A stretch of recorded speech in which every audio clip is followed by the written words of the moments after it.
Première journée pour Esprit Paysan Vosges et premier client dans ce magasin de producteurs basé à Contrexéville.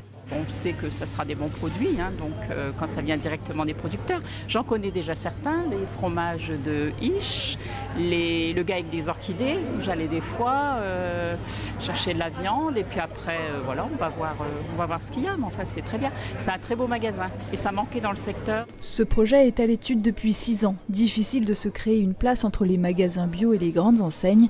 C'est finalement dans cet ancien local d'électroménager que 10 producteurs se sont réunis pour vendre sans intermédiaire. On est les premiers sur le secteur, donc je pense que voilà, il fallait être les premiers, nous y sommes.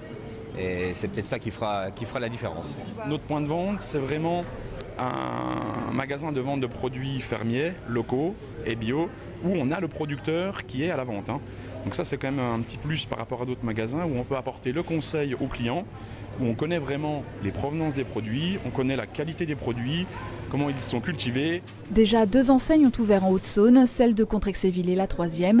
On retrouve ici 1000 références provenant d'une quarantaine d'agriculteurs basés à 40 km à la ronde, un système de vente qui veut se différencier. Il n'y a pas de marché, mais on continue à faire de la vente directe à la ferme parce qu'en fait, ce n'est pas du tout les mêmes produits. Là, ça va être de l'individuel et à la ferme, ça sera surtout les colis. Dans une ruche, on va déposer les produits et le client n'a pas forcément le choix. Que là, dans un magasin comme nous, aujourd'hui, Esprit Paysan, on a vraiment le choix, déjà sur plusieurs peut-être références par produit et le contact, je dirais, avec le producteur. Les associés espèrent voir défiler dans les allées 150 à 250 consommateurs par jour. Pour tester leur fonctionnement, ils ouvriront 7 jours sur 7 jusqu'à la fin de l'année, puis du mercredi au samedi.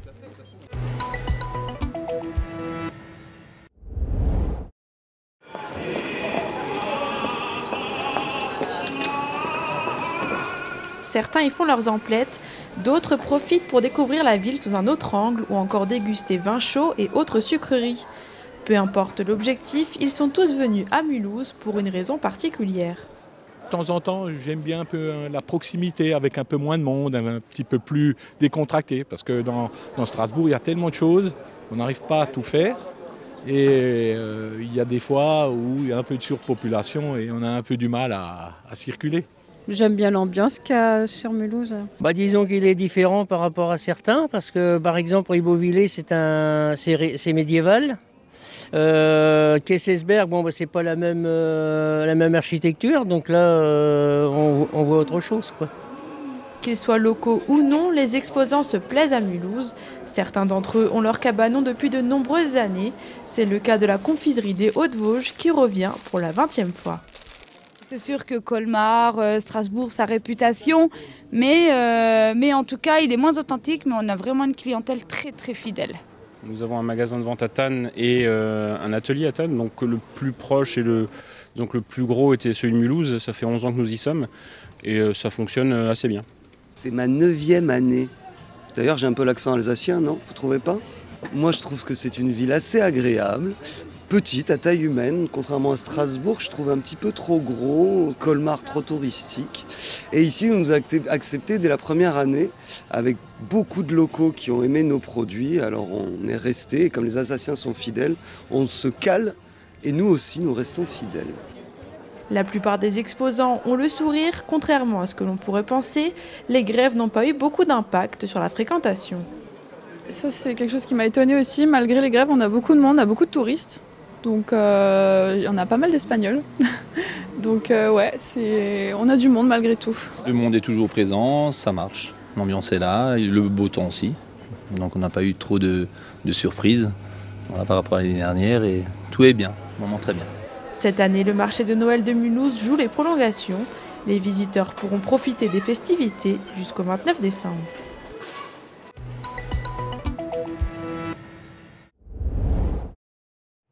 Les outils et les échafaudages laissent penser que beaucoup de travaux sont encore à prévoir et pourtant le mois de décembre sonne presque la fin de la restauration de l'église de Montfay. Ils ont fait toute la toiture, ils ont viré la toiture, ils ont remis les tuiles, enfin ils l'ont refait et puis ils ont fait la maçonnerie au mur. On est dans le bon timing là, le planning, vraiment le calendrier de l'architecte est bien suivi. Le plus gros est terminé, il ne reste plus qu'à poser le carrelage et surtout rapatrier les vitraux enlevés à l'église depuis 70 ans. car les travaux ont été dans un premier temps pensés pour ces baies lumineuses. La question qu'on s'est posée au début du mandat, c'était de savoir si les travaux sur les fissures seraient compatibles avec la repose des vitraux. Les vitraux étaient entreposés au trésor de la cathédrale de Troyes. Aujourd'hui, ils sont encore en atelier de restauration, donc chez le maître verrier, M. Parot, à côté de Dijon. Et ils seront reposés donc vraiment à la toute fin du chantier. Pendant les travaux, il y a eu des mauvaises surprises qui ont fait grimper le coût final 490 000 €, mais aussi une belle découverte au niveau des voûtes. On a découvert des peintures qu'on peut distinguer en couleurs, mais on a vu aussi que certaines n'étaient pas achevées. Et comme l'église, on sait qu'elle n'avait pas été achevée puisqu'elle n'a jamais eu de clocher, peut-être que les peintures non plus. Donc ça peut faire l'objet, effectivement, d'un deuxième chantier où on pourrait prévoir la restauration des peintures, des voûtes. C'est, entre guillemets, décoratif, donc ça pourrait être vu dans un second temps. Cette restauration, entamée en mars, fait écho au sauvetage de cette église par les habitants du village dans les années 50. Donc c'est aussi en la mémoire de ces habitants, c'est aussi le patrimoine, c'est le patrimoine historique, culturel, et ça valorise aussi le côté touristique de notre secteur, de notre région. Et puis pour l'église, bien sûr, l'édifice religieux quand même. Pour cette commune de près de 130 habitants, c'était une restauration presque inespérée.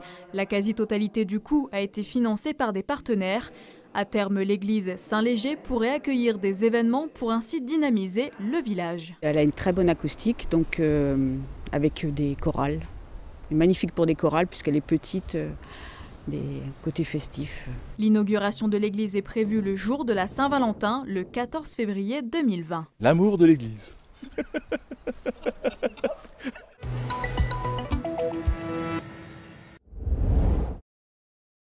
Délégation peu banale au lycée professionnel Le Chénois à la Vosges-les-Bains. Dans le cortège, le maire de Darney, dont l'objectif est de revitaliser le bourg-centre de sa commune. La mise en valeur de notre monde rural, la partie agriculture, la partie forêt surtout aussi, fait partie intégrante de l'étude de revitalisation de centre-bourg pour attirer bien sûr sur le plan touristique. Et donc aujourd'hui si on est là, c'est que la rénovation de tracteurs va être mise en valeur aussi sur le patrimoine bâti ancien sur Darney, aidé par donc l'association Saône-et-Meuse. L'idée est de restaurer les anciens abattoirs de Darney en collaboration avec la section équipement en bâtiment du lycée et de remettre en état les tracteurs des années 60 avec la section maintenance agricole. Un projet sur 2 ans avec une classe en fait. Donc nous on a choisi à cette heure-ci la restauration d'un tracteur avec mon collègue pour la simple bonne raison, c'est que c'était de la mécanique simple, un beau projet pour les élèves qui sont très motivés et très contents de le faire. Cet ambitieux projet a pu voir le jour grâce à ce collectionneur qui possède 80 tracteurs des années 60 dont seule la moitié pourrait encore fonctionner. Il y a eu une demande et moi ça ne me gêne pas. Des jeunes qui connaissent ce vieux matériel, c'est intéressant et c'est plus facile à travailler. Il faut dire ce qu'il y a, ils peuvent se permettre de faire beaucoup de choses là-dessus qu'on ne peut plus sur les tracteurs nouveaux. 2 tracteurs seront désossés pour redonner un coup de jeunesse au 3e. Ferguson, Renault, c'était dans les époques des années 60, les tracteurs les plus modernes de leur génération, qui avaient un relevage, qui se conduisait différemment des anciens tracteurs avec simplement qui servaient qu'à tirer. Reste donc à patienter 2 ans pour laisser le temps aux 9 élèves en CAP, accaparés par d'autres cours ce matin-là, de faire ronronner à nouveau le moteur.